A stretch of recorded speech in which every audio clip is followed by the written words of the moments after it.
Cuenta la leyenda que en el siglo I, justo después de la muerte de Jesús, un barco lleno de refugiados de Tierra Santa llegó al sur de Francia.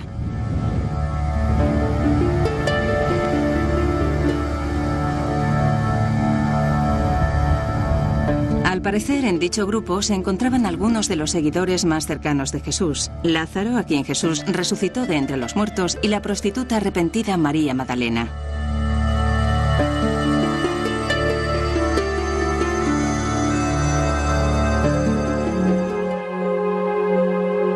Pero, ¿qué ocurriría si les dijéramos que ahí no acaba la historia?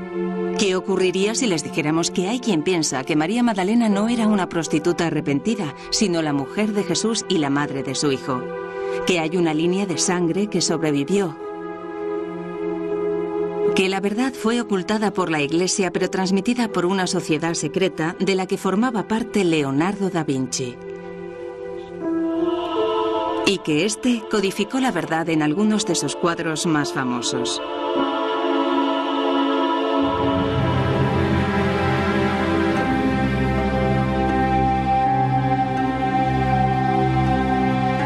Comprendiendo el Código da Vinci, la historia completa. Estas extraordinarias afirmaciones aparecen en un libro de gran éxito de ventas titulado El Código da Vinci. Una novela de misterio que comienza con un asesinato en el Louvre, el famoso museo francés. Desde su presentación, el libro ha capturado la imaginación de millones de personas por todo el mundo y también ha hecho ganar mucho dinero. En el Louvre, algunos operadores turísticos con iniciativa ofrecen hasta 7 visitas guiadas en torno a Da Vinci.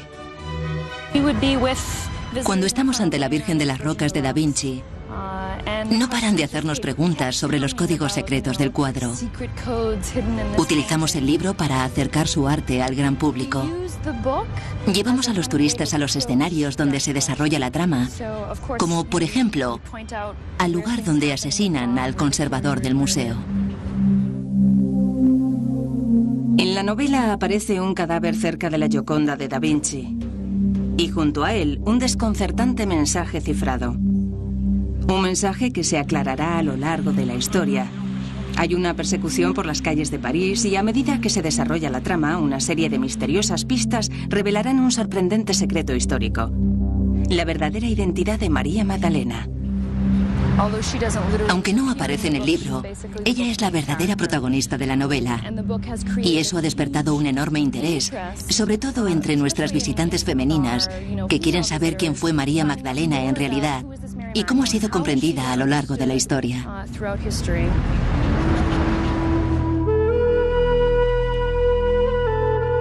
Según la novela, María Magdalena, popularmente conocida como la prostituta arrepentida, es la persona más importante del ministerio de Jesús, y también su mujer y madre de su hijo. El libro es evidentemente ficción. Sin embargo, el autor, en una nota introductoria muy controvertida, afirma que muchos de los datos históricos de la trama son verdaderos. ¿Será cierto? Se han escrito muchos libros en torno a esta teoría. Lo más interesante es que se trata de libros de historia que las librerías no consiguen vender. Y lo que ha ocurrido ahora es que el Código da Vinci ha extraído de ellos toda la información y la ha utilizado en otro género, por lo que hay muchísima gente leyendo sobre estos temas por primera vez.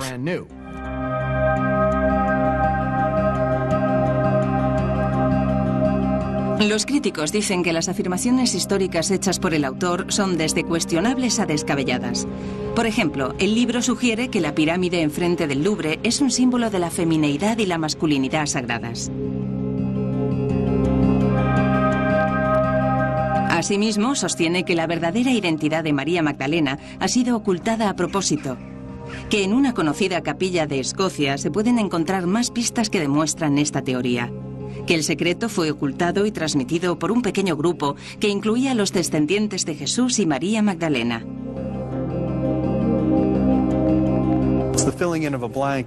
No tenemos pruebas que lo demuestren.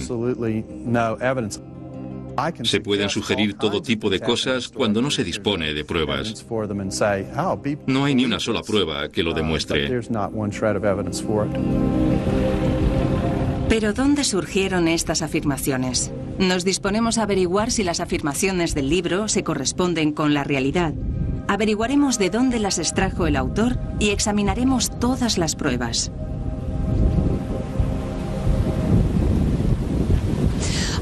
Nuestra investigación nos ha llevado al sur de Francia, a Inglaterra, a Italia, a Jerusalén y a Escocia. Hemos descubierto que no todas las afirmaciones del libro son verdaderas y que algunas de esas afirmaciones ya se habían hecho con anterioridad. Pero hay algunas verdades sorprendentes detrás de la historia de Jesús, de María Magdalena y de Leonardo da Vinci.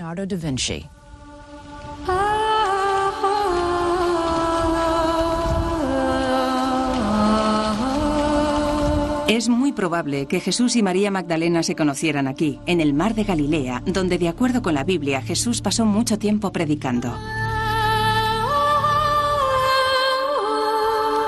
La mayoría de los historiadores creen que María Magdalena era de un pueblo llamado Migdal o Magdala, que ahora está en ruinas y en el que una vez hubo una iglesia en su honor. El lugar está bastante desolado. No hay nada que indique que estuviera casada con Jesús ni que llevara su línea de sangre, como afirma el escritor del Código da Vinci. Al principio era muy escéptico. Pero cuando empecé a documentarme para escribir el Código da Vinci e intenté probar la invalidez de la teoría sobre María Magdalena y la sangre sagrada, empecé a cambiar de opinión.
Creo que dejaron de lado su relación con Jesús y la representaron como una mujer perdida. Sí, como una mujer perdida, y poder así explicar su presencia. Según su teoría, Jesús no estuvo enamorado de ella, solo intentó ayudarla.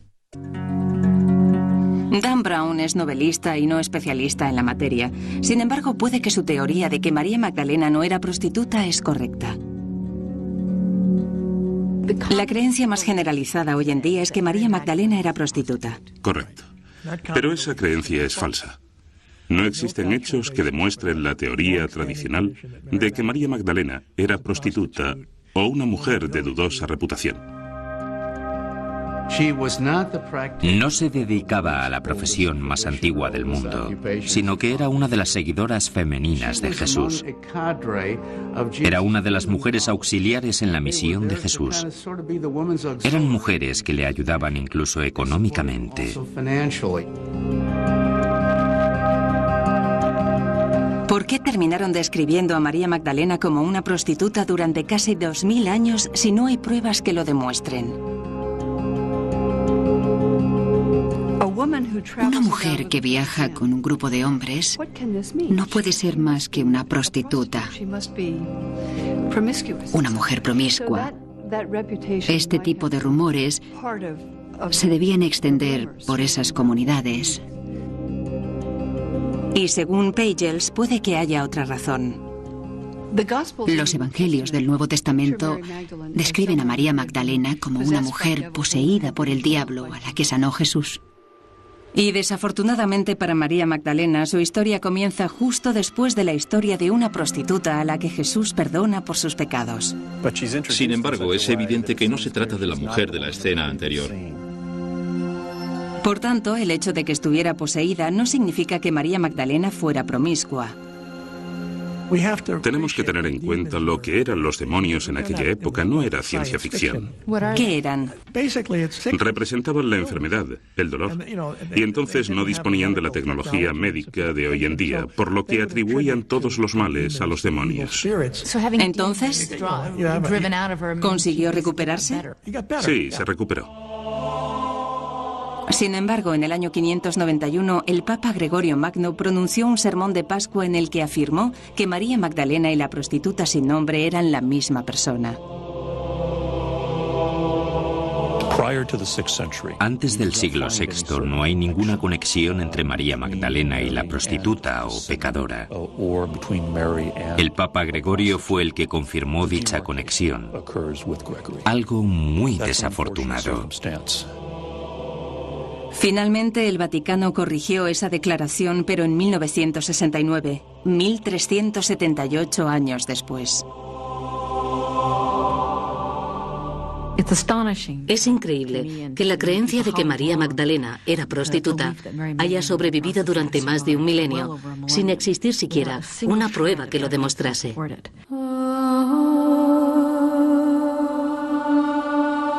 Según los expertos con los que hablamos, lo peor de todo es que con ello se ha eclipsado información relevante de la Biblia sobre María Magdalena. María Magdalena es una de las santas más importantes de la historia de la Iglesia. Es quizás la seguidora de Jesús de la que más se habla en los Evangelios del Nuevo Testamento. Hay 8 listas de las mujeres que viajaban con Jesús, y en 7 de ellas, María Magdalena es la primera que se menciona. Según la Biblia, estaba a los pies de la cruz al lado de su madre cuando Jesús murió, mientras casi todos los seguidores masculinos de Jesús estaban escondidos. María Magdalena era la discípula más cercana a Jesús. El padre McBrien piensa que María Magdalena fue uno de los principales apóstoles de Jesús. De haber sido hombre, hubiera sido su apóstol clave. Según el Nuevo Testamento, cuando Jesús resucitó de entre los muertos, se le apareció a María Magdalena primero. Fue la primera testigo, incluso antes que Pedro, lo que indica que fue su apóstol. ¿Pero estaba casada con Jesús?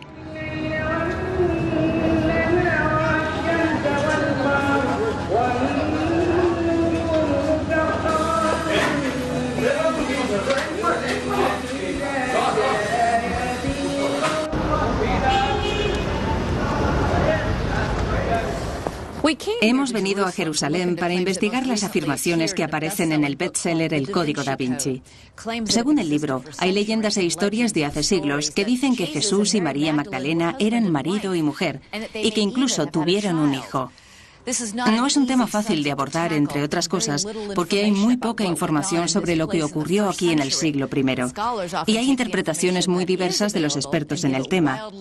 Sin embargo, nos hemos propuesto descubrir realmente lo que la Biblia cristiana cuenta sobre Jesús y María Magdalena.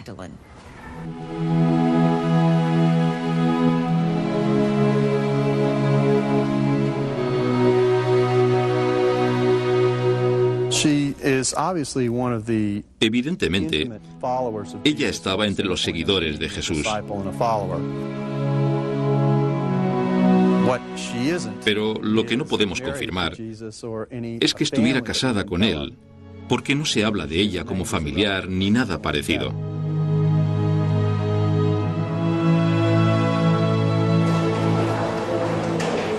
Preguntamos a los obispos de la Conferencia Católica Estadounidense sobre el matrimonio de Jesús. Nos dijeron que no había doctrina oficial al respecto, pero que la opinión de la Iglesia es que no estaba casado porque no lo dicen los Evangelios. Es cierto que la Biblia no afirma que Jesús estuviera casado, pero tampoco afirma que estuviera soltero. Preguntamos a todo tipo de historiadores y obtuvimos todo tipo de respuestas.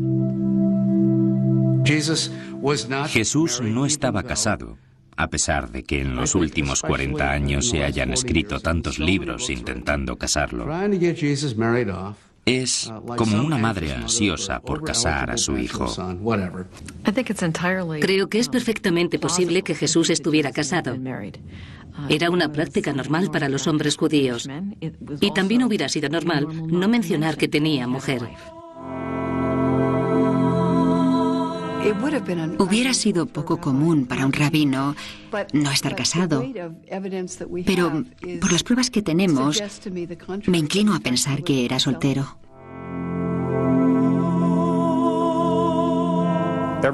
Según la tradición cristiana, Jesús era soltero. ¿Hay algún tipo de prueba en la Biblia que indique que Jesús estaba casado o soltero? No. Ni casado ni soltero. Ni una cosa ni la otra. Pero eso no significa que no pudiera haber estado casado. Si tu pregunta es si pudo estar casado, la respuesta es sí. Pero eso no tiene nada que ver con su divinidad, ¿verdad? En mi opinión, no. A menos que uno considere la intimidad sexual en el matrimonio como algo pecaminoso. Pero mi respuesta es no. Jesús podría haber estado casado. ¿Y podría haber seguido siendo el Hijo de Dios? Sí. Y a ojos de la Iglesia, hubiera seguido siendo Dios y hombre. Jesús hace muchas cosas muy humanas y eso no le despoja de su divinidad. Yo creo que su matrimonio no tiene nada que ver con su divinidad. No obstante, ni el Dr. Box ni el padre McBrien piensan que Jesús estaba casado. Dicen que la prueba más concluyente se encuentra en la Biblia. Uno de los primeros escritos que tenemos es del apóstol Pablo y gira en torno a su derecho a casarse. El Dr. Bock se refiere a la primera carta del apóstol Pablo a los Corintios.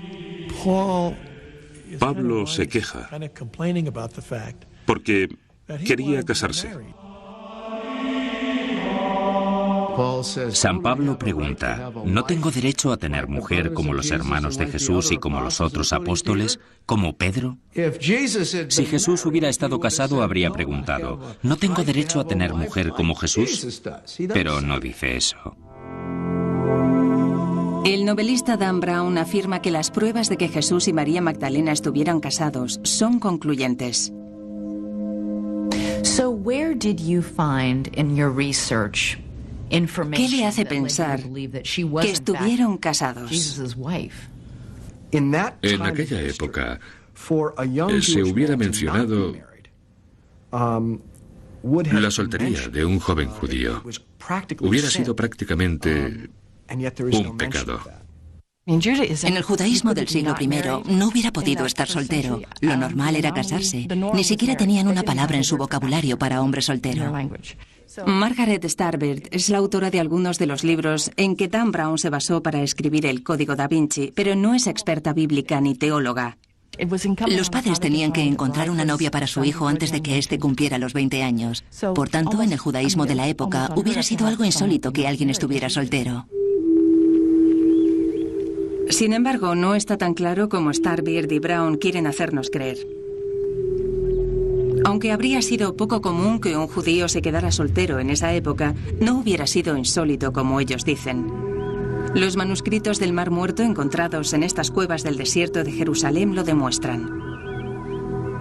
Hablan de una comunidad de hombres jóvenes, judíos, que habían dedicado sus vidas a Dios. Y los manuscritos parecen decirnos que todos eran solteros y ascetas. La cuestión del matrimonio de Jesús es muy interesante.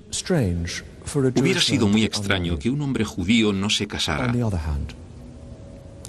Pero, por otra parte, tenemos datos de San Juan Bautista, discípulo de Jesús.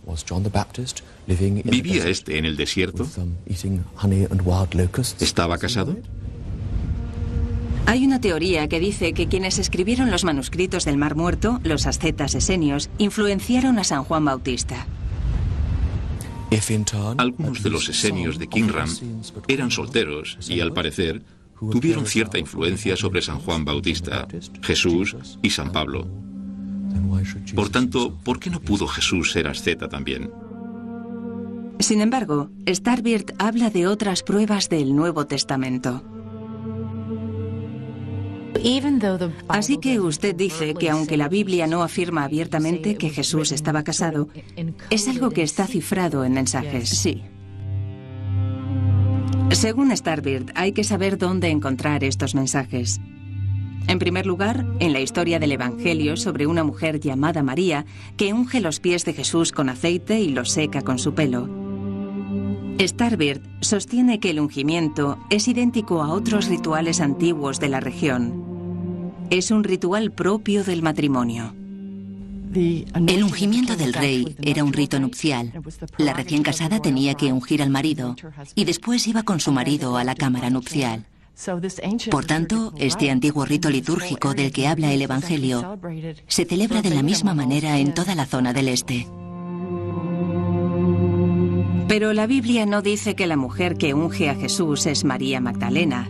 Habla de María de Betania. Betania sería su lugar de nacimiento y que actualmente es Al-Azaria, a las afueras de Jerusalén, bastante lejos de Magdala y del mar de Galilea. Según Starbird, María de Betania es María Magdalena. Sostiene que el nombre de Magdalena no se refiere a su lugar de nacimiento, sino que es una especie de título. ¿Usted cree que María de Betania es María Magdalena? La llamaban María la Magdalena. ¿Y sabe por qué la llamaban la Magdalena? Bueno, para empezar, Magdala significa torre y también lugar alto, elevado. Era como decir Catalina la Grande. Con este apelativo la llamaban la Grande o la Elevada. Por lo tanto, creo que esta mujer no era de una localidad llamada Magdala. ¿Por qué está tan segura? Porque la localidad de Magdala no se llamaba así en la época de Jesús. Sin embargo, cuando preguntamos sobre ello a los arqueólogos israelíes, lo contradijeron. Nos dijeron que la localidad de Magdala existió en el siglo I, en la época de María y Jesús. No obstante, Margaret Starbird comentó algo muy misterioso.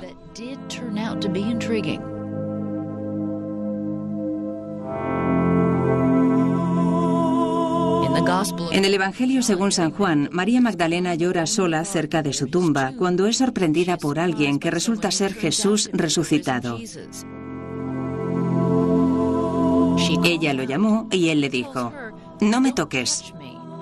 Según parece, porque todavía se encontraba en un estado entre la vida y la muerte. María Magdalena quería abrazarle y él le dijo: "No me toques, todavía no he ascendido al reino de los cielos". Es decir, había entrado en una nueva forma de existencia. Esta escena ha sido representada una y otra vez por artistas occidentales bajo el título de Nole mi tangere, que significa no me toques. Pero las versiones más antiguas de los evangelios escritos en griego dicen algo diferente. En la versión griega dice no te aferres a mí, un verbo que denota mucha más intimidad, es decir, ella le está abrazando y él le está diciendo no te aferres a mí. Y ese tipo de abrazo hubiera sido poco común de no tratarse de un matrimonio, ¿verdad? Sí, porque existían muchos tabúes sobre las mujeres que tocaban a hombres que no eran sus maridos. Por eso fue un escándalo. Pero Darrell Bock afirma que eso no indica que Jesús y María Magdalena estuvieran casados.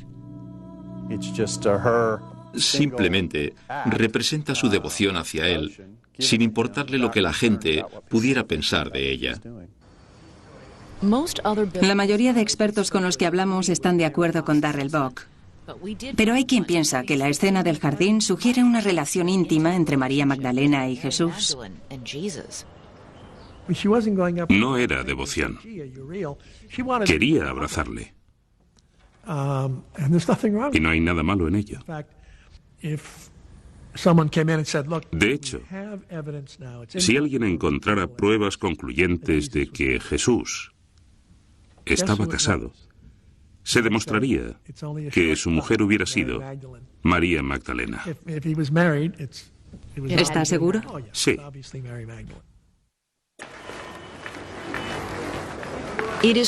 La noche en que murió, Jesús reunió a las 12 personas más cercanas a él aquí en Jerusalén para su última cena. Siglos después, Leonardo da Vinci pintaría esta escena como nadie lo había hecho antes. Un cuadro dramático que mostraba a Cristo en la tarde de su ejecución, revelando que uno de sus discípulos lo traicionaría. Pero ¿ocultó Leonardo en este cuadro un mensaje que ha pasado desapercibido a lo largo de los años? Pistas sobre una relación con una mujer a la que la historia ha tachado de prostituta, María Magdalena.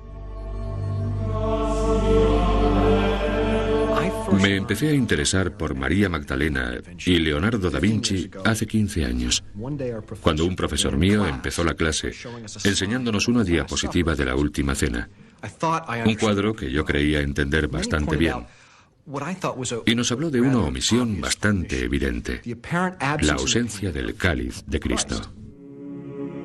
Se rumorea que el cáliz que, según la Biblia, Jesús utilizó esa noche es el Santo Grial, la reliquia perdida que, al parecer, está escondida en Europa desde hace siglos. Por alguna razón, Leonardo da Vinci había omitido deliberadamente el cáliz donde los discípulos supuestamente bebían vino. Entonces no hay cáliz. No hay cáliz.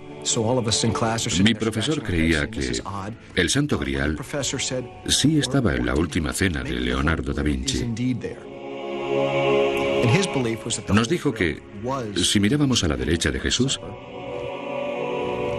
veríamos el Santo Grial, que en realidad era María Magdalena.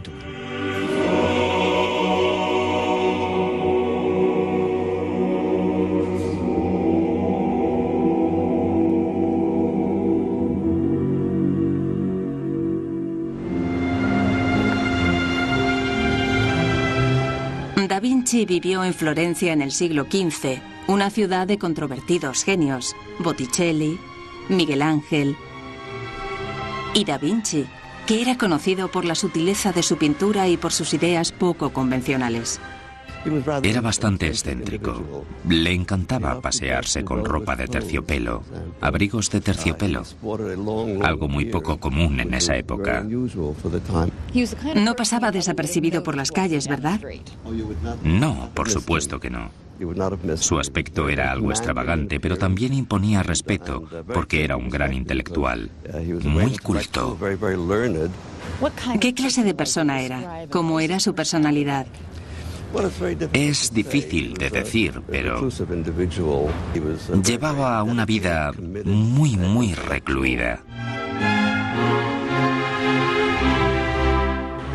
Era un intelectual muy comprometido, pero desafortunadamente no sabemos demasiado sobre su vida porque en su época no se escribió mucho sobre él.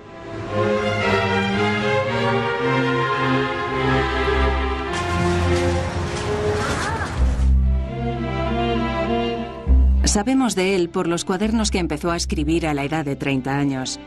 Existen miles de páginas cubiertas con sus escritos, planos, observaciones, descripciones y cálculos.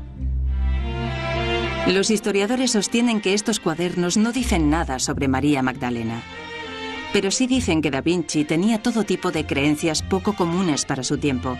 Estaba convencido de que los hombres podían volar 5 siglos antes de la invención del avión. Hay una cita muy buena sobre Da Vinci que dice: fue un hombre que despertó de un profundo sueño para descubrir que el resto del mundo continuaba durmiendo. Es precioso. Fue un alquimista, un matemático, un arquitecto, un inventor, un hombre muy avanzado para su época. Y se enfrentó al desafortunado desafío de ser un científico en una época de profundo fervor religioso, una época donde la ciencia era sinónimo de herejía. ¿Y cree que era el tipo de hombre que ocultaría información en sus cuadros? Por supuesto, porque vivía en una época en la que esa información no se podía airear. No se podía hablar de temas contrarios a la Iglesia. Dan Brown cree que Da Vinci escondió en su arte lo que no escribió en sus cuadernos y que utilizó su sutil estilo para transmitir sus verdaderas creencias. Cuando miro la Gioconda, veo una perfecta fusión de un hombre y una mujer. Y eso era lo que él quería transmitir. ¿Qué quiere decir? ¿Por qué dice eso? Porque es una imagen muy andrógina. No está claro que sea una mujer. Leonardo da Vinci era un artista lo suficientemente habilidoso como para erradicar, si hubiera querido, cualquier rasgo distintivo de la sexualidad del sujeto, o más bien del género del sujeto. Cuanto más aprendo de Da Vinci, más percibo que es el tipo de hombre que nos contaría esta historia de una manera muy reservada. En 1495, Leonardo da Vinci empezó a pintar la Última Cena en el refectorio de la iglesia de Santa María de la Gracia, en Milán. ¿Qué me puede decir de la Última Cena? Hay una teoría que afirma que la figura que está junto a Jesús, que se parece a San Juan, es en realidad María Magdalena. La persona sentada junto a él es una mujer y no un hombre, y si se tratara de un hombre sería un hombre muy afeminado. San Juan siempre aparece con un aspecto muy afeminado. ¿Por qué? Porque es joven. Un joven imberbe. En la mayoría de las representaciones de la Última Cena, San Juan está dormido sobre la mesa o sobre el pecho de Cristo, según la Biblia y el Evangelio según San Juan. Por tanto, si fuera María Magdalena, ¿dónde está San Juan? Había 12 apóstoles, 12 hombres al lado de Cristo. Entonces, ¿ha sido eliminado San Juan y reemplazado por María Magdalena? No tiene sentido.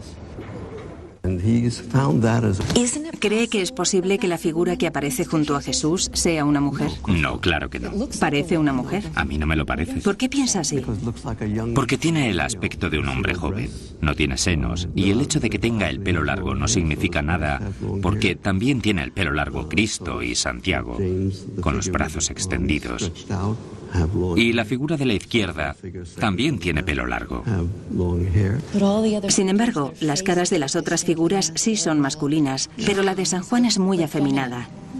En la mayoría de las representaciones de la Última Cena en Florencia, aparece como un hombre muy joven. Si lo miras detenidamente, está claro que se trata de una mujer. Entonces, ¿por qué muchos historiadores de arte descartan totalmente esta posibilidad? Porque creo que vemos lo que nos han enseñado a ver. Y también ve relevancia en la disposición de sus cuerpos en forma de V. Sí, claro. Los cuadros son simbólicos por naturaleza.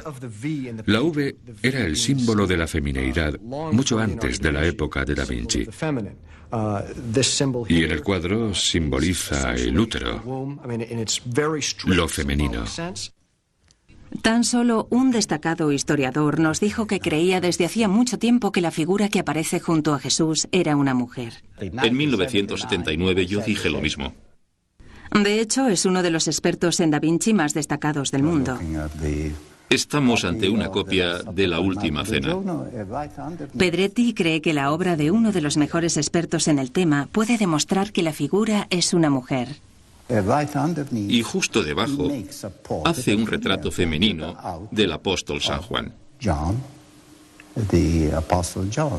El estudiante terminó haciendo un retrato basado en la figura que está sentada junto a Jesús en la Última Cena de Da Vinci. Esto es lo que hemos visto antes. El mismo tipo de pelo, un pelo rizado, muy bonito. Está claro que no se trata de un hombre.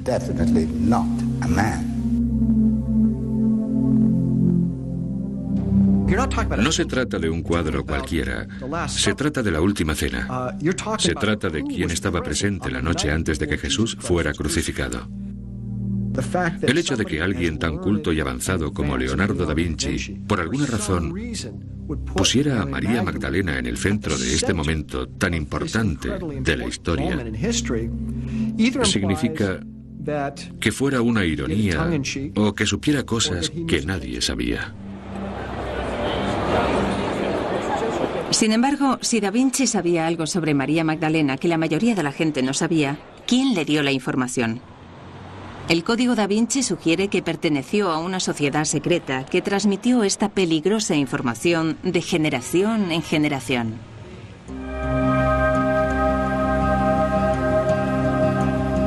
A principios de los años 60 se descubrieron una serie de documentos en las estanterías de la Biblioteca Nacional Francesa, conocidos como los expedientes secretos o les dossiers secrets. Y no se sabe cómo llegaron hasta allí. Los documentos se refieren en muchas ocasiones al priorato de Sion y a una serie de grandes maestres de dicho priorato a lo largo de los siglos. Entre ellos se encontraban algunos de los artistas y pensadores más famosos de Occidente: Isaac Newton, Botticelli y también Leonardo da Vinci. Carlo Pedretti quedó fascinado porque se sabe muy poco sobre los últimos años de da Vinci, excepto que se trasladó a Francia. Pedretti ha buscado pruebas que demuestren que da Vinci perteneció al priorato secreto de Sion.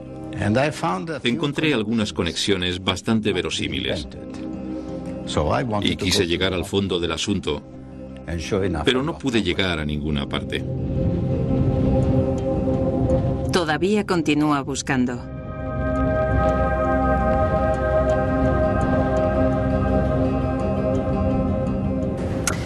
Si Da Vinci formó parte de una sociedad secreta que tenía información sobre María Magdalena y Jesús, ¿qué tipo de sociedad era y dónde consiguió la información?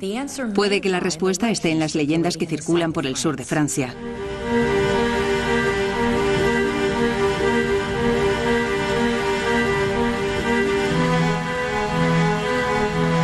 El Código da Vinci es un libro de ficción, donde se produce un asesinato aquí, en el Louvre, el museo de arte más famoso de París.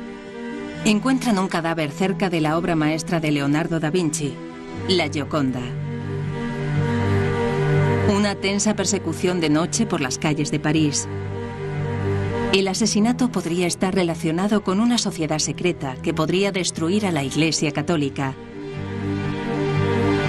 Y Leonardo da Vinci formaba parte de un misterioso grupo llamado el Priorato de Sion, que conocía el secreto y lo transmitió a unos cuantos generación tras generación.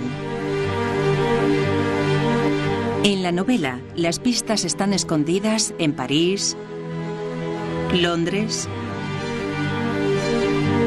e incluso en un santuario de Escocia, la capilla de Roslin. ¿El secreto?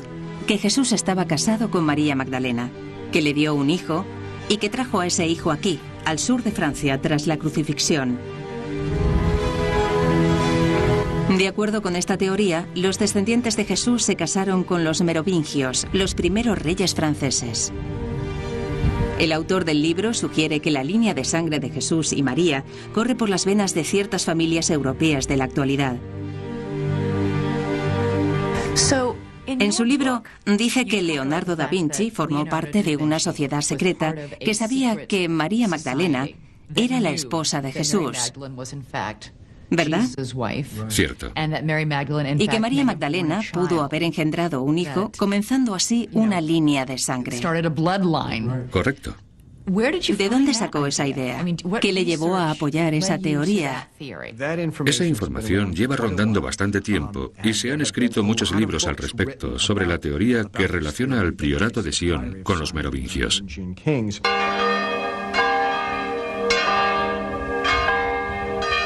Decidimos examinar las fuentes y los libros de los que Brown nos había hablado y descubrimos que no hay pruebas de ningún hijo o de ninguna línea de sangre por ninguna parte. Pero sí existen leyendas que confirman algunas ideas encontradas en la novela de Brown, que dicen que María Magdalena huyó a Jerusalén tras la crucifixión de Jesús y terminó en Provenza, al sur de Francia.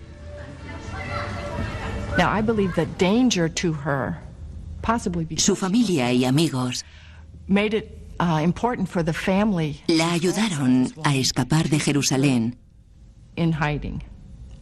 por el peligro que corría al ser madre. La llevaron a un lugar seguro.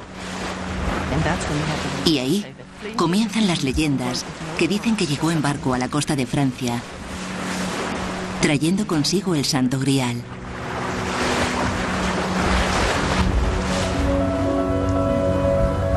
Margaret Starbeard ha escrito varios libros en torno a la leyenda que dice que María Magdalena, Lázaro, su hermana Marta y dos primos de la Virgen desembarcaron cerca de esta localidad que hoy se llama Les Saintes Maries de la Mer, o las Santas Marías del Mar en su honor.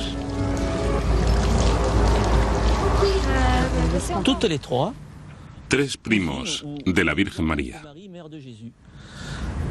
Perseguidos en Palestina, zarparon en un barco sin vela ni remos. Tras un viento temporal, llegaron a la costa sureste. Esta es la versión de los lugareños, no la de la Biblia. Sin embargo, el Código Da Vinci se basa en ella. ¿Qué pudo averiguar sobre la leyenda de María Magdalena en el sur de Francia? En realidad, esa es la parte más sólida de la novela. Todo el mundo te cuenta la misma historia, que es que María Magdalena viaja al sur de Francia con su hija Sara, a la que cría allí.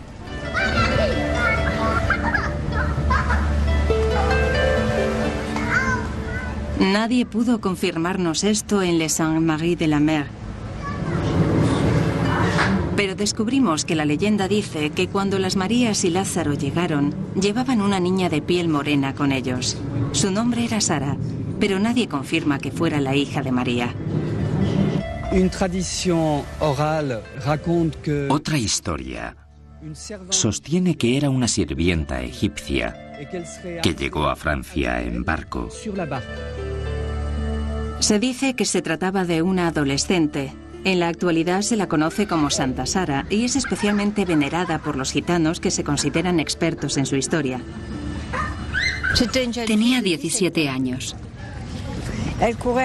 y solía cabalgar por esta zona, salvando las vidas de todos los niños enfermos. Incluso los gitanos no creen que se tratara de la hija de María Magdalena ni de Jesús. Eso es un sacrilegio. Y no se deben decir ese tipo de cosas sobre Jesús. Jesús nunca estuvo casado con nadie. Y Santa Sara era egipcia. Una sirvienta egipcia. No. Yo nunca he oído nada parecido. Uno no podría ser cristiano si creyera ese tipo de cosas. No, eso no es lo que tenemos entendido aquí. Eso es un invento de los americanos. Pero aunque no encontramos pruebas de que María Magdalena tuviera un hijo, los lugareños sostienen que sí estuvo en un lugar del sur de Francia. Una de estas historias nos llevó hasta ese lugar, una región llamada Languedoc. Tiene que ver con las leyendas del misterioso Santo Grial. El Grial se ha asociado con el cáliz que Jesús utilizó en la última cena y que después se utilizaría en la cruz para recoger las gotas de su sangre. Lo sacaron clandestinamente de Tierra Santa y lo escondieron en Europa durante siglos. La teoría que vinimos aquí a investigar dice que el recipiente que llevaba la sangre de Jesús se escondió en Francia, pero no era un cáliz. Las primeras leyendas dicen que María Magdalena trajo el Santo Grial a Francia. Todas las leyendas e historias sobre los caballeros con armaduras relucientes que recorrían Europa en busca del Santo Grial sostienen que María Magdalena trajo a Francia el recipiente sagrado que una vez llevó la sangre de Cristo. ¿Está diciendo que el Santo Grial es en realidad...? Creo que el recipiente sagrado que una vez llevó la sangre de Cristo fue María Magdalena. Ella fue el recipiente de su propia familia. ¿Piensa que el Santo Grial es María Magdalena? Sí. ¿Dónde surgió esta idea? Todo lo que se ha dicho y escrito está basado en mi trabajo. Henry Lincoln es un escritor cuyos libros son una de las fuentes principales de la historia del Código Da Vinci. La hipótesis que hemos presentado es que María Magdalena, la esposa de Jesús, cuando vino a Francia trajo consigo el Santo Grial, que era en realidad su útero. Era la sangre de Jesús. ¿Eso es lo que cree? Ni lo creo ni lo dejo de creer. Simplemente es una hipótesis. En 1980, Lincoln y 2 colegas más escribieron un libro en el que reconstruyeron todas las historias en torno a María Magdalena y también otras leyendas francesas. Presentaron una historia en la que María Magdalena no solo estaba casada con Jesús, sino que sus descendientes se casaron con los reyes franceses que gobernaron esta parte de Francia durante la dinastía merovingia. Los merovingios tienen una historia muy extraña en cuanto a sus orígenes. La madre del primer merovingio fue fecundada por una criatura marina, un pez, es decir, uno de los primeros símbolos de Jesús. A ver, voy a intentar resumir lo que creo haber entendido. La primera reina merovingia fue fecundada por una criatura marina. Dicha criatura podría simbolizar a Jesús. Por tanto, la línea de sangre merovingia sería la de Jesús. Sí, sí. Tiene razón en algo. El primer símbolo de Jesús fue un pez. Sin embargo, ¿se basa la teoría sobre la descendencia de Jesús en el sur de Francia en esto? ¿No sería más lógico decir que María Magdalena fue fecundada por Jesús? No, porque nuestra ortodoxia no acepta que Jesús pudiera haber estado casado. ¿Era peligroso hacer este tipo de afirmaciones? Este tipo de afirmaciones siempre han sido peligrosas. La Iglesia siempre ha reaccionado con violencia. Ahí tenemos el ejemplo de la Inquisición. Lincoln y sus colegas también examinaron ciertos documentos extraños que aparecieron en la Biblioteca Nacional de Francia a principios de los años 60, los expedientes secretos o les dossiers secrets. En ellos encontraron infinidad de referencias a una organización llamada el Priorato de Sion, que se remonta a la Edad Media y la época de las Cruzadas. Así que el Priorato de Sion se estableció para proteger a los descendientes de Jesús, los merovingios. Eso es. Muy bien. Lo has acertado. ¿Ah, sí? Lincoln llegó a la conclusión de que los nobles descendientes de Jesús de esta zona fueron los fundadores del Priorato de Sion. Asimismo, cree que crearon un brazo armado, los Caballeros Templarios, que lucharon en las Cruzadas. Las pistas que demuestran esto son las famosas historias románticas de la Francia medieval y que hoy conocemos como las leyendas del rey Arturo y el Santo Grial.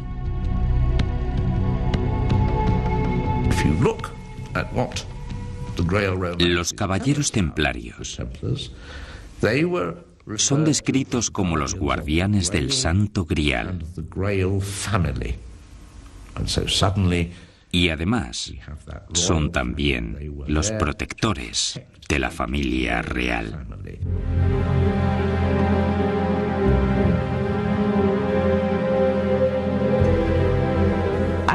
Creo que los guardianes del Grial eran originariamente los caballeros templarios.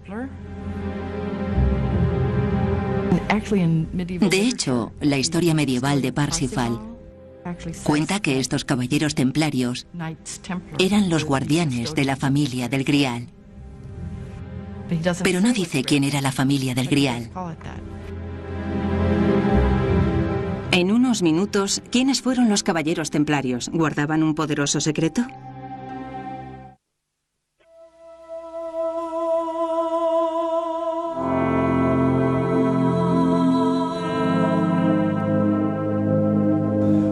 Por supuesto que creo que María Magdalena fue una figura mucho más importante de lo que nos han hecho creer.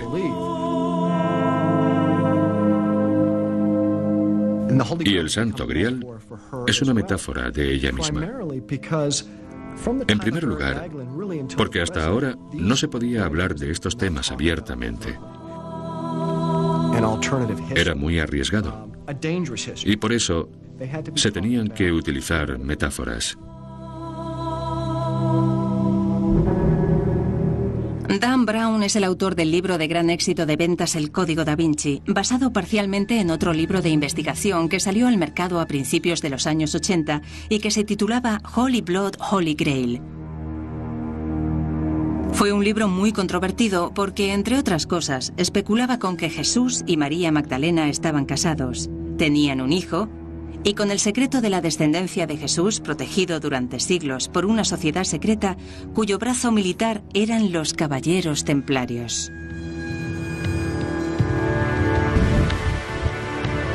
Desde el punto de vista histórico, conocemos algunos hechos sobre los Caballeros Templarios. Para empezar, fueron una verdadera orden de caballeros durante las cruzadas.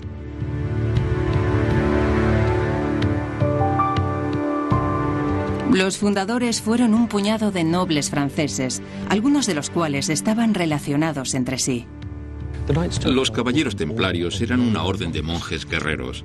Una idea extraordinaria, ya que los guerreros matan a la gente, los monjes en general no.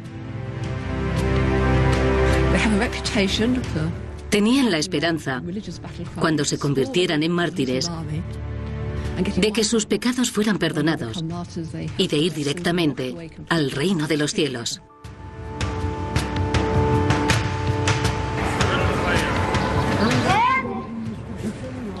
A principios del siglo XII, los caballeros templarios llegaron a Jerusalén. Al principio eran solo 9, pero al poco tiempo aumentaron en número y se convirtieron en un grupo muy adinerado y poderoso. Incluso el Papa les concedió privilegios especiales. Se alojaron alrededor y debajo del cuartel general cristiano, construido en un lugar que fue un templo judío siglos antes, en tiempos de Jesús. Se rumoreaba que los templarios habían encontrado algo debajo de las estructuras, en una zona subterránea conocida como los establos de Salomón. Se decía que habían encontrado y llevado a Francia una especie de tesoro. La teoría es que esos documentos eran contrarios a la historia de Cristo, divulgada por la Iglesia. Los caballeros templarios se extendieron durante 200 años hasta que fueron acusados por el rey Felipe de Francia de herejía. Fueron torturados y ejecutados por la policía del Vaticano. La Inquisición.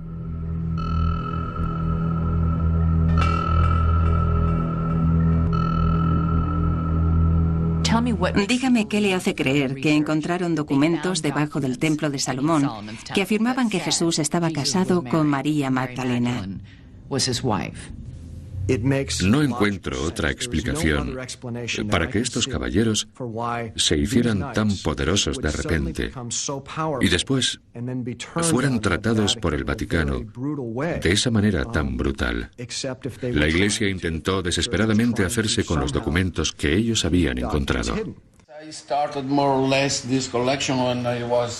Otros expertos que han pasado años estudiando a los caballeros templarios piensan que esta teoría es ridícula. Humberto Eco ha escrito varios libros relacionados con el tema, entre los que se encuentra El nombre de la rosa. Tiene una habitación entera en su casa a la que llama la Biblioteca de las Teorías Equivocadas. ¿Es cierto que los caballeros templarios encontraron algo debajo del antiguo templo de Salomón de Jerusalén que era tan valioso que... Dinero. ¿Encontraron dinero? Dinero. ¿No eran documentos que utilizaron para hacer chantaje? No tenemos pruebas que lo demuestren, pero sí que sabemos que hicieron mucho dinero. De hecho, los templarios llegaron a tener tanto dinero que se convirtieron en los banqueros de Europa. Muchos expertos piensan que acabaron con los templarios no porque tuvieran un secreto que amenazara al Vaticano, sino por la avaricia del rey Felipe de Francia. En 2 siglos se hicieron enormemente ricos. Y esa riqueza llamó la atención de Felipe el Hermoso de Francia. A principios del siglo XIV ya había atacado a los judíos y a los lombardos por su dinero. Y en 1307 se propuso hacer lo mismo con los templarios. Felipe el Hermoso de Francia tenía muy buenos motivos.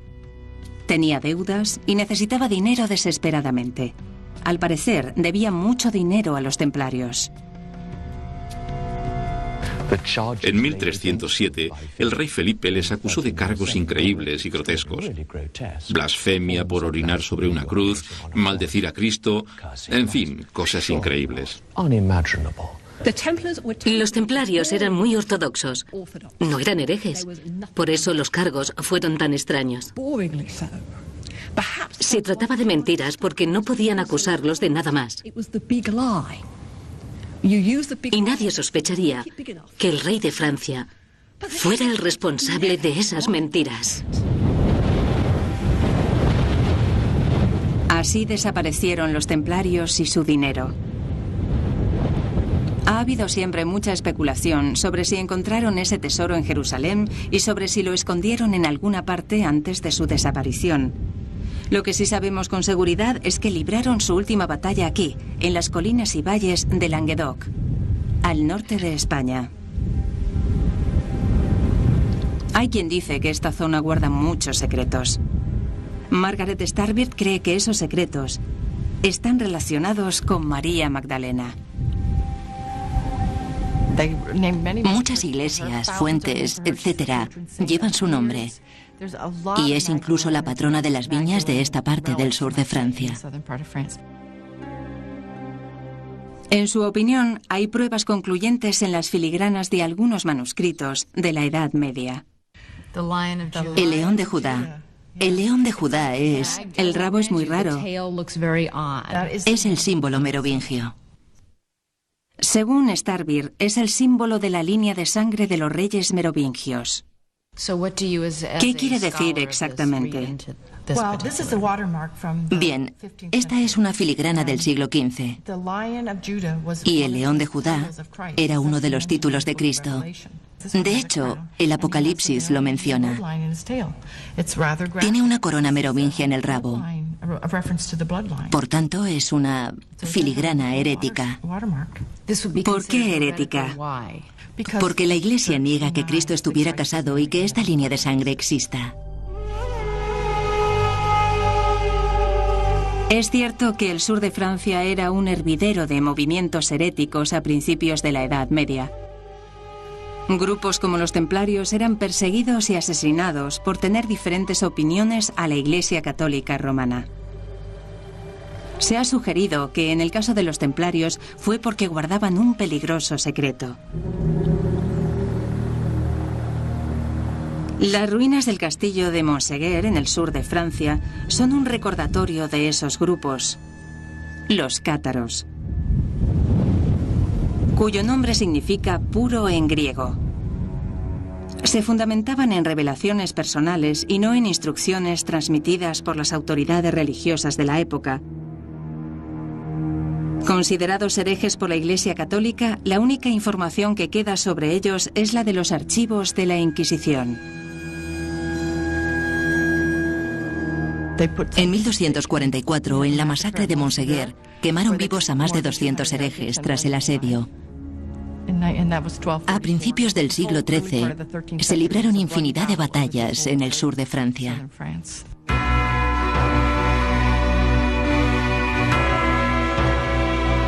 Los cátaros libraron una última batalla, pero al final fueron quemados en la hoguera en Montségur. Margaret Starbird cree que fue consecuencia de una creencia secreta sobre María Magdalena. Los historiadores expertos en ese periodo no están de acuerdo con esto. Me temo que ocurrió justamente lo contrario. Los cátaros acusaban a las mujeres de ser demonios porque tenían niños. Según sus propios escritos, creían en dos principios. El mal es físico y el bien espiritual. Por tanto, pensaban que todo lo físico, todo lo relacionado con el cuerpo, era maligno. Así las mujeres representaban el mal en la teología cátara, porque eran las que perpetuaban la vida y continuaban capturando espíritus y cuerpos malignos. La verdad de sus creencias desapareció con ellos.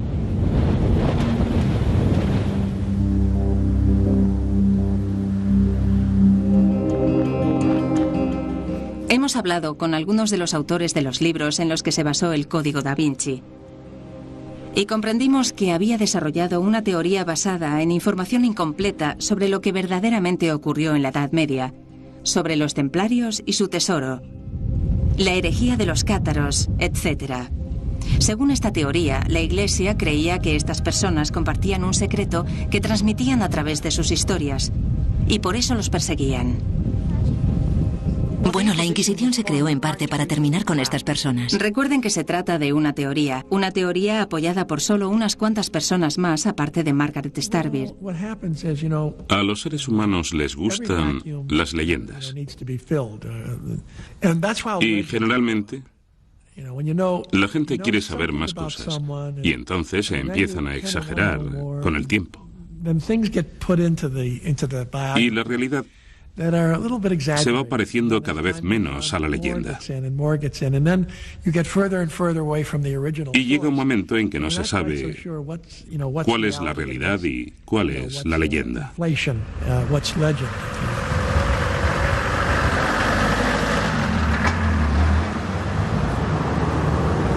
Esta región fue el escenario de una serie de extraños y misteriosos eventos a finales del año 1800.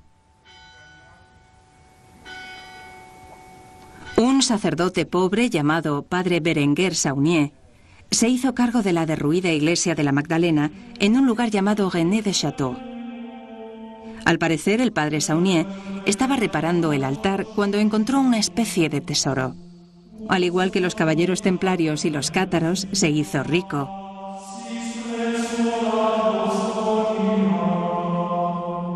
Reconstruyó la iglesia y la decoró con extraños ornamentos. Y se convirtió en un hombre muy poderoso. Mucha gente famosa vino a visitarle, como Emma Calvé, una conocida cantante de ópera francesa. También Claude Debussy, el compositor francés.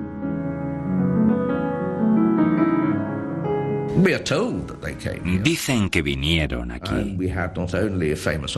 Aparte, la famosa cantante de ópera y el compositor Claude Debussy, también vino el archiduque de Habsburg. Sí, de repente comenzó a moverse en círculos muy selectos. Al parecer, el Padre Saunier amplió su casa y contrató a una ama de llaves. Ella se trasladó a su casa cuando tan solo tenía 18 años y cuidó de él el resto de su vida. Era muy joven y muy hermosa. Y cuando un obispo local intentó trasladar al Padre Saunier a otra parroquia, las autoridades del Vaticano intervinieron de forma misteriosa para protegerle. Yo los conocía, pero no sé qué ocurrió exactamente. ¿Dijo alguna vez el Padre Saunier de dónde sacaba el dinero? No, nunca nos lo dijo. No era tan tonto.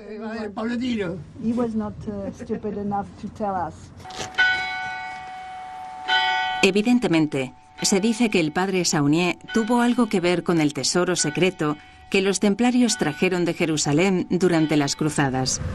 Un secreto sobre Jesús, María Magdalena y su descendencia.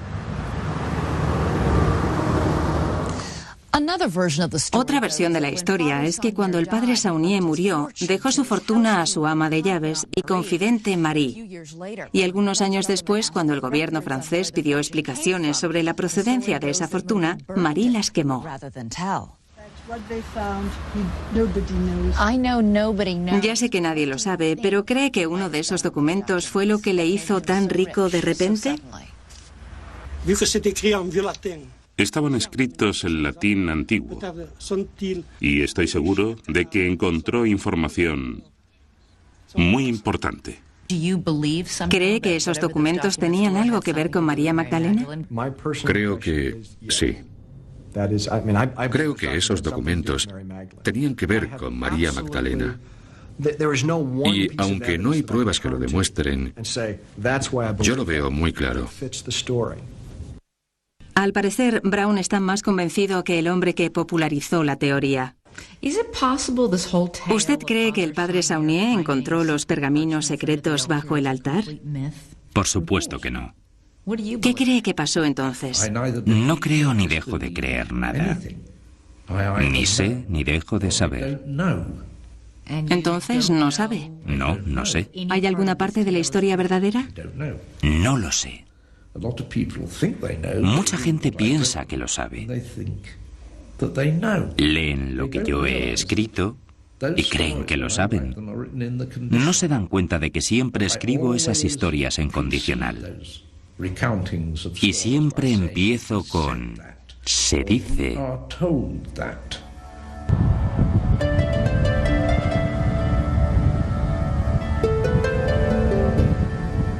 En unos minutos le revelaremos si Jesús y María Magdalena tuvieron un hijo y si la línea de sangre sobrevivió.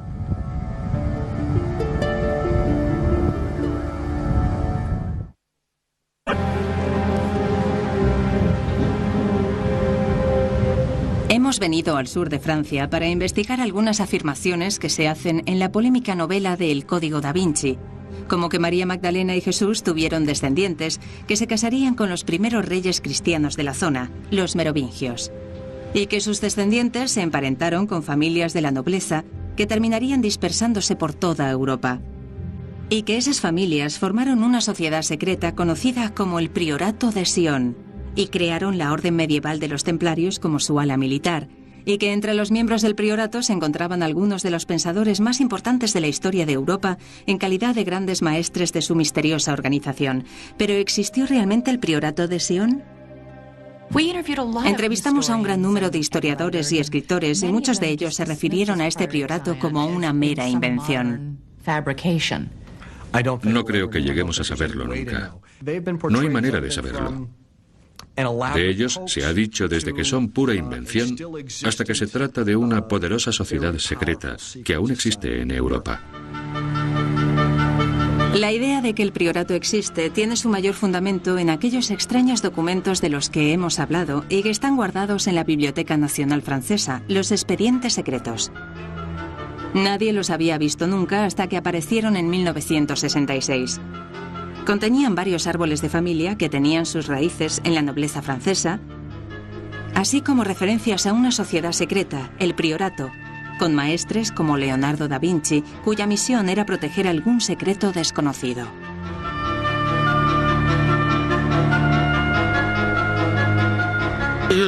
Hay muchas historias sobre Leonardo da Vinci.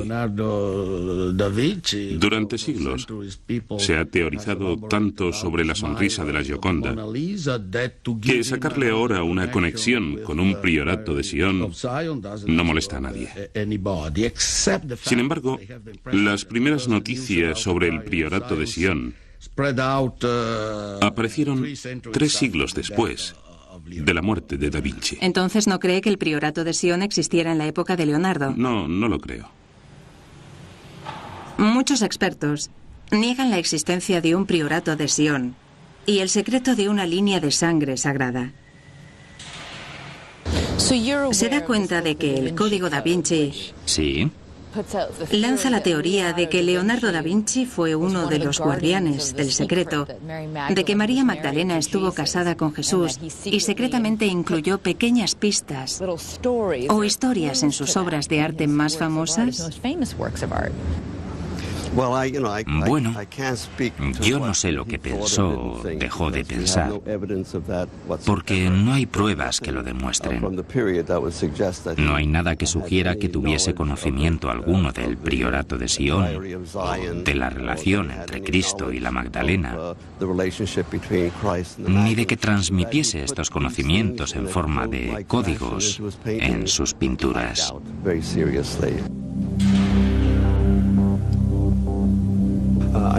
Pasé mucho tiempo en la Biblioteca Nacional de París y tuve acceso a la lista de los grandes maestres del priorato, conocida misteriosamente con el nombre de Les Dossiers Secrets. Lo que me llamó la atención de esta lista de mujeres y hombres era que todos los pensadores que incluía eran personas muy adelantadas a su tiempo. Personas que pensaban de manera muy diferente y que de alguna manera rechazaban las normas de su época. Si esta teoría fuera cierta, ¿dónde se encuentran ahora los descendientes de Jesús y María Magdalena? ¿Qué ha sido del Santo Grial?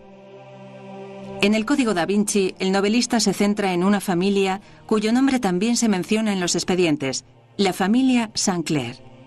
Tras una ardua investigación, conseguimos localizar a 2 nobles escoceses residentes en Londres que afirmaban pertenecer a una rama de la familia Sinclair, los Sinclair.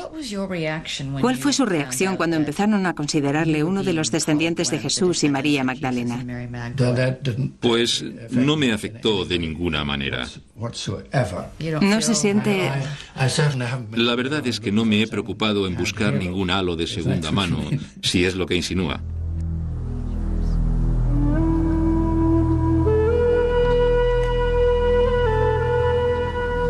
Un antepasado de los Sinclair, William Sinclair, construyó una famosa iglesia, la Capilla de Roslin, en Escocia, que también aparece en el libro de Dan Brown como un lugar repleto de pistas sobre un poderoso secreto, el de la importancia de María Magdalena.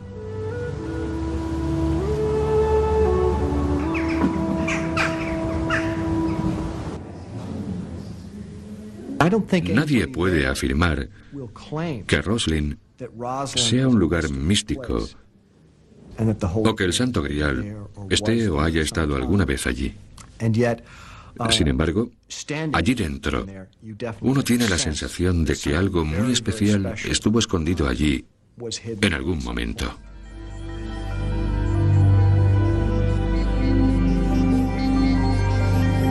A menudo se hace referencia a Roslin como la capilla del Grial que aparece en las leyendas del rey Arturo. Es una capilla repleta de motivos arquitectónicos con forma de cáliz.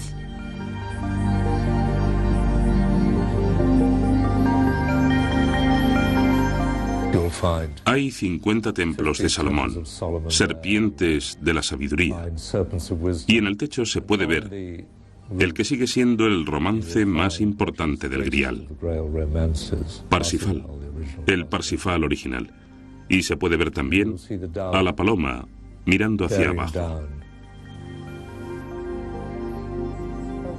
Andrew, primo de Niven Sinclair, sostiene que el cuidado del Grial es una tradición de la familia Sinclair. Siempre han sido los guardianes de estos tesoros sagrados, especialmente del Santo Grial. Y cuando hablamos de la teoría a los Sinclair, su familia se emparentó con los descendientes de Jesús, ¿verdad? Sí, pero cuando llegó a mí la sangre ya estaba muy diluida. Niven Sinclair cree que en la capilla de su antepasado se pueden encontrar pistas sobre una relación especial entre Jesús y María Magdalena, sobre la importancia de esta en la Iglesia y su significado sagrado. Usted ha dicho que en la capilla de Roslin está representada María Magdalena. Sí. ¿Cómo está representada? Aparece representada en el techo, donde está la estrella de 5 puntas de Venus, que enfatiza de nuevo el lado femenino. Entonces, ¿hay una representación de María Magdalena o se trata solo de una estrella de 5 puntas? Se trata de una estrella de 5 puntas. Entonces, ¿no es la figura de una mujer? No, no es la figura de una mujer. Los dos Sinclair coinciden en que la Iglesia trató de marginar a María Magdalena. Sin embargo, Andrew Sinclair se muestra escéptico ante la idea de no ser descendiente de Jesús y María Magdalena. No hay pruebas que demuestren la descendencia de María Magdalena y Jesús. Llegados a este punto, pensamos que habíamos desenmarañado las leyendas en torno a María Magdalena en Europa y que habíamos dado con pruebas fascinantes, aunque débiles. Sin embargo, todavía nos quedaba un lugar por visitar.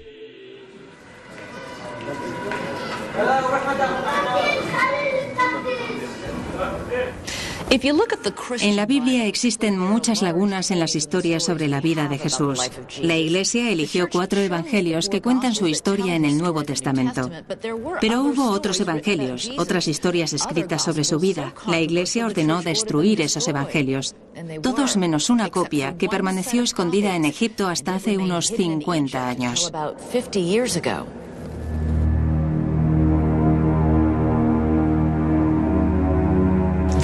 Durante muchos años, la Iglesia intentó conseguir y destruir los manuscritos de Nag Hammadi, que cuentan una historia alternativa sobre Jesús y María Magdalena.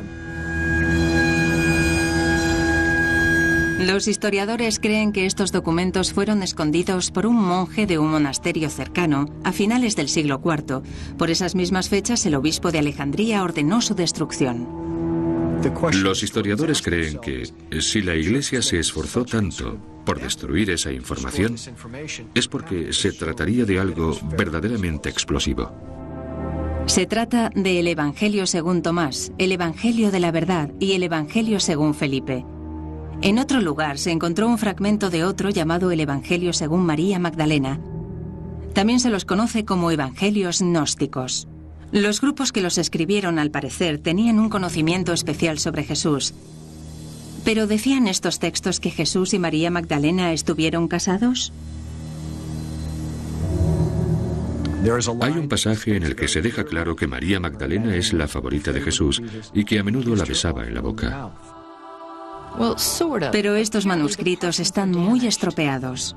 El Evangelio según Felipe dice que los discípulos se muestran celosos porque Jesús besa a María Magdalena en la... Y luego hay un hueco en el texto en el que se podría insertar tanto la palabra boca como mejilla o frente. Es posible que Jesús amara a María de manera sexual. El Evangelio según Felipe se refiere a María Magdalena como la compañera de Jesús. La palabra kioninos en griego puede significar compañera o pareja. Por tanto, es posible, pero no es seguro.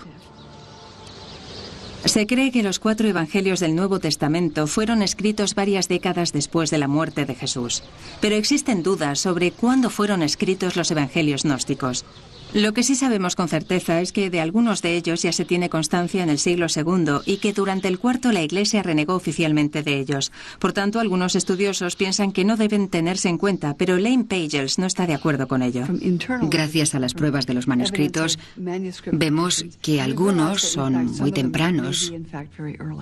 Según Elaine Pagels, nos cuentan cómo era recordada María Magdalena por algunos de los primeros cristianos.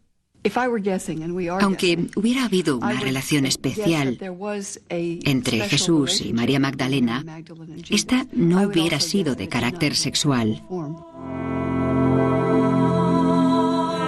Pagels cree que el lenguaje sobre los besos es simbólico, pero también que hay pruebas que demuestran que María Magdalena era recordada como una figura poderosa. En el Evangelio según María Magdalena, los seguidores más cercanos de Jesús, Pedro, Andrés y María, están sentados juntos después de la crucifixión, hablando.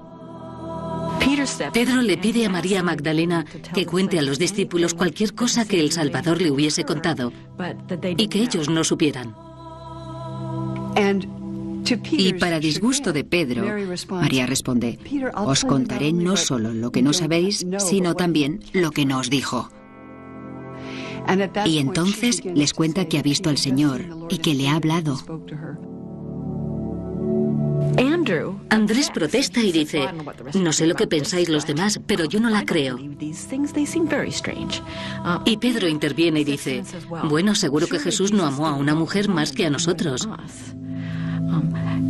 Entonces María empieza a llorar, aunque a mí personalmente me hubiera gustado que no lo hubiera hecho. Pero llora y responde: Pedro, ¿crees que me lo he inventado? Los expertos que piensan que estos evangelios gnósticos se escribieron al menos un siglo después de Jesús afirman que no se pueden considerar como portadores de información real.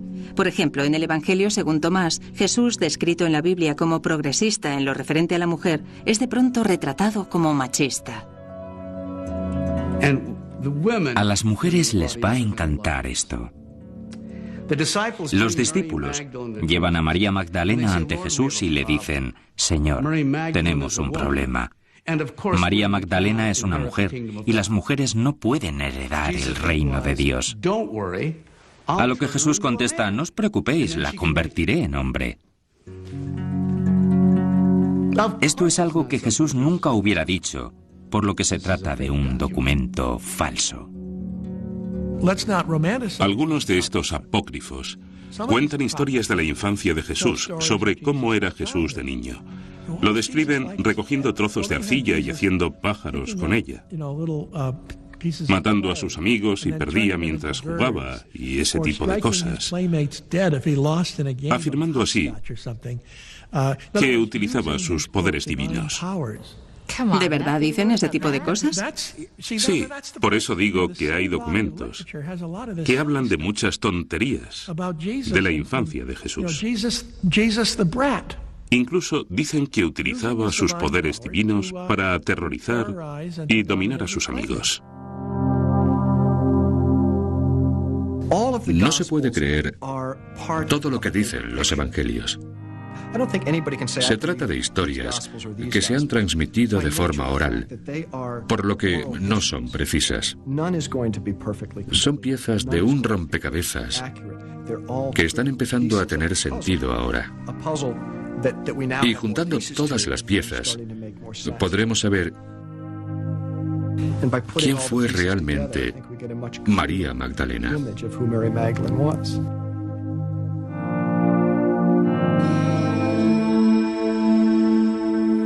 En el Código da Vinci, María Magdalena es mucho más importante para Jesús de lo que nunca nos hubiéramos podido imaginar.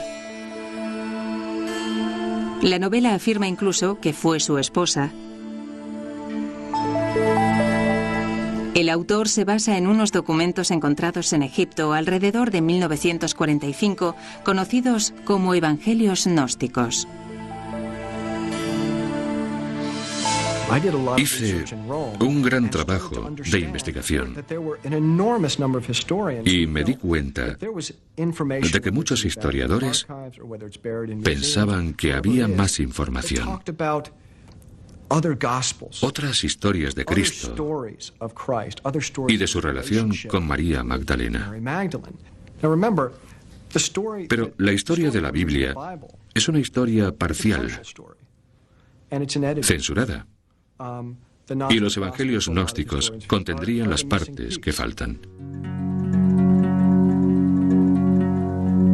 Como hemos dicho, creemos que Brown está en lo cierto al afirmar que la Iglesia censuró algunos escritos.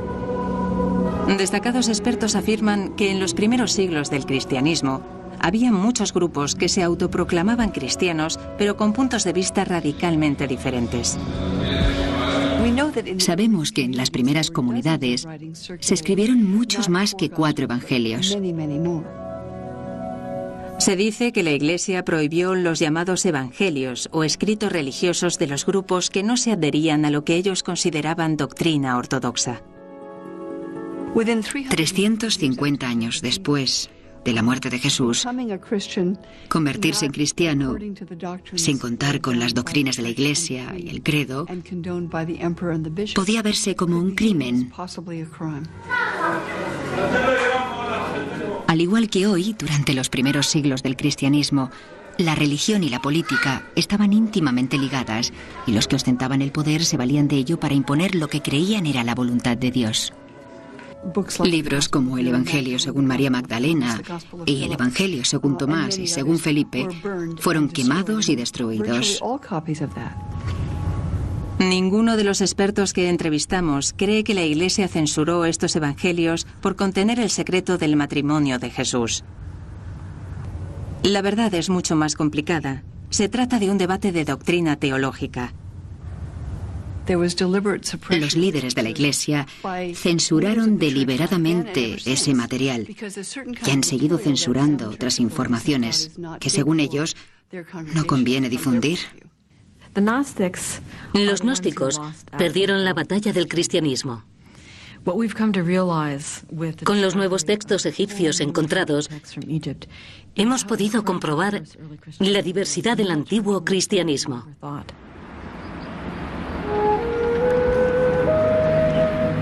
Hemos descubierto que, aunque estos expertos no coincidan con Dan Brown en cuanto que los evangelios gnósticos cuentan que Jesús y María Magdalena estaban casados, sí coinciden en que María juega un papel fundamental en muchos de ellos. El papel de María Magdalena en el Evangelio según María es mucho más destacado que en los Evangelios del Nuevo Testamento. La tradición de una relación especial entre Jesús y María Magdalena es muy antigua. Algo que demuestran los nuevos textos egipcios descubiertos, que se refieren a ella como la mujer más amada por Jesús, la discípula más amada. También hay otras pruebas que demuestran que durante los primeros siglos después de Cristo, María Magdalena era tratada con gran respeto por algunos grandes líderes cristianos. No hace falta ir a los evangelios gnósticos para encontrar esas alabanzas a María Magdalena. Por ejemplo, uno de los primeros cristianos afirmará que ella es la apóstol de los apóstoles, y otro declararía que es el fundamento de la fe. Yo sigo en mis 13. Soy muy testarudo y sigo pensando que la importancia de María Magdalena ya está patente en el Nuevo Testamento. Y eso significa que es una figura importante en el cristianismo, ya que se encuentra presente en 3 de las descripciones de la resurrección. Fue testigo principal de la resurrección. Muchos expertos sostienen que María Magdalena se va haciendo cada vez menos importante en los escritos de la Iglesia y que va siendo reemplazada por María, la Madre de Jesús. ¿Qué sucedió? Una posible explicación es que fue una víctima más de la Iglesia por su condición de mujer. Prueba de ello podría ser que 100 años después de Cristo, un obispo del sur de Francia escribe que se enfurece con los grupos que permiten a las mujeres participar en la comunión. Tertuliano, el primer gran escritor cristiano del norte de África, escribe sobre las mismas fechas. Estas herejes, qué descaradas, incluso se atreven con el bautismo y con la enseñanza, pero no tienen ningún derecho. Esas son cosas de hombres. Nuestros escritos del siglo II describen a María Magdalena como una persona privilegiada. Y eso es algo muy peligroso para las jerarquías masculinas, ya que entra en juego la atracción hacia las mujeres. ¿Son seductoras o son el camino de la revelación? ¿Deberíamos acercarnos a ellas o alejarnos de ellas? Un tema muy complicado. En el año 200 hay una exclusión sistemática de la mujer. Las mujeres estarán excluidas de cualquier puesto de autoridad. Esta marginación de la mujer podría explicar que la importancia de María Magdalena disminuyera a lo largo de los años. Pudo ser algo deliberado. Acusarla de prostituta es una excusa excelente para acabar con la idea de que fuera una alabada discípula y maestra. Como historiadores, no podemos decir cuáles fueron los motivos que llevaron a esto, pero sí podemos analizar los resultados. Acabar con la autoridad de la mujer en la Iglesia. En unos minutos, nuestras conclusiones.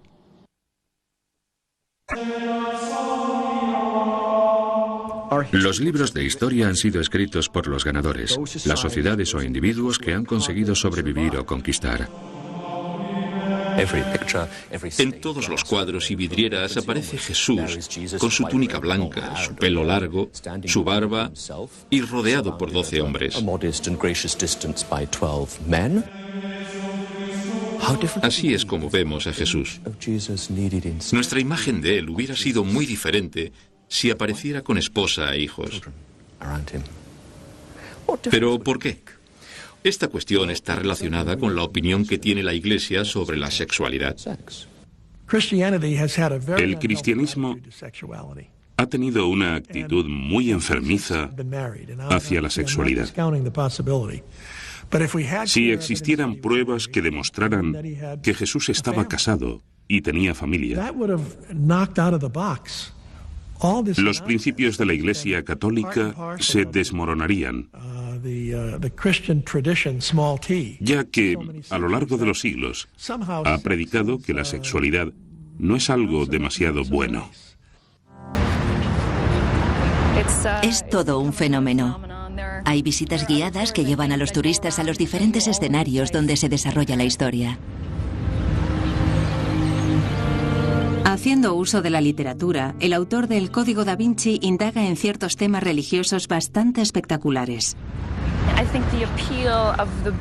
El éxito del libro se basa en un desequilibrio de géneros.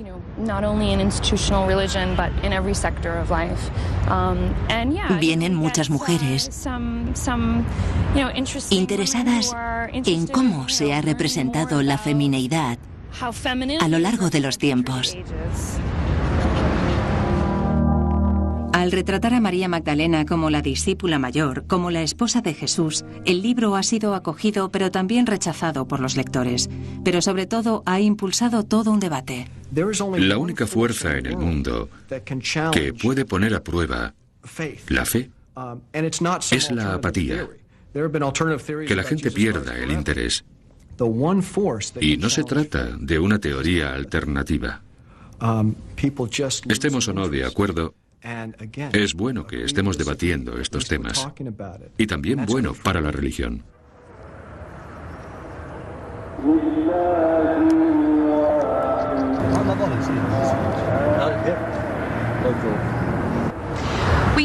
Comenzamos nuestra búsqueda de la verdad con una novela que afirma que Jesús estuvo casado con una mujer que supuestamente era prostituta.